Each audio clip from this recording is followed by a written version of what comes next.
BJP మొన్న బెంగాల్ ఎన్నికల్లో సాధించిన విజయం తర్వాత కడుపు రగిలిపోతా ఉండే వాళ్ళకి ఇప్పుడు ఒక ఊరట కలిగించే పరిణామాలు.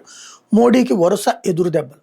ఒకటి, కాక్రోచ్ జనతా పార్టీ అనేది మోడీకి వ్యతిరేకంగా పుట్టిందంటే కాదు, ఒక విప్లవం అన్నటువంటి పేరుతో దానికి 2 కోట్ల మందికి పైగా సభ్యత్వాలు, అదే సందర్భంలో బీజేపీకి అంటే కూడా దాటి వెళ్ళడం, ఇది మోడీకి ఒక సవాలైన అంశమే. అంటే మామూలుగా అయితే బీజేపీ వాళ్ళు పట్టించుకోనక్కర్లేదంటారు, బట్ ఖచ్చితంగా చర్చనీయాంశం, ప్రపంచమంతా చర్చించడానికి పనికొచ్చేటటువంటి అంశం అవుతుంది.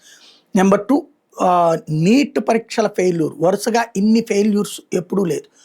అది మోడీకి ఏం సంబంధం అంటే, ఎప్పుడైనా సరే పాలకుడే బాధ్యత వహిస్తాడు లీకేజీలకి, అంతే తప్పించి అది వ్యక్తులో అధికారులో కారణం వాళ్ళే అవుతారు, కానీ పాలనా వైఫల్యం కిందకే వస్తుంది, ఆ ప్రజల యొక్క ఆగ్రహం నడుస్తుంది.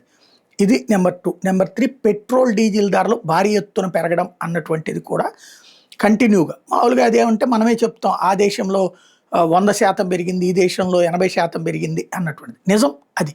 కానీ ఇక్కడోడికి ఆ దేశంతో సంబంధం లేదు, ఆ దేశ పాలకులను ఎన్నుకోరు. ఇక్కడ పెరిగే రూపాయి భారం ఖచ్చితంగా పడుతుంది. బీజేపీ సపోర్టర్లు ఏమీ ఫీల్ గారు, కానీ తటస్థులు, ఇతర యాంటీ వర్గాలకి అదొక కోపం, అదొక చర్చ కారణమవుతాయి. రాబోయేటటువంటి రోజుల్లో ప్రభుత్వాన్ని ఈ కోణంలో నుంచి చూడటం ప్రారంభిస్తారు. ఎన్నికల ముందు నుంచి కూడా పెంచుకుంటూ వస్తుంటే లెక్కేసుకునేవాళ్ళు కాదు, ఎన్నికలు అయ్యేదాకా ఆపి ఆ తర్వాత పెంచడంతో మోడీ ప్రభుత్వ విశ్వసనీయతకు అదొక పరీక్షగా కూడా మిగులుతుంది.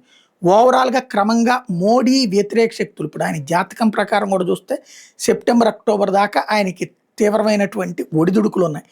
జూన్, జూలైలో పెద్ద ఎత్తున దేశవ్యాప్తంగా ఘర్షణలు జరిగే ప్రమాదం ఉందన్నటువంటి హెచ్చరికలు కూడా కనబడుతున్నాయి. ఎలా ఎదుర్కొంటారో చూడాల్సి ఉంది.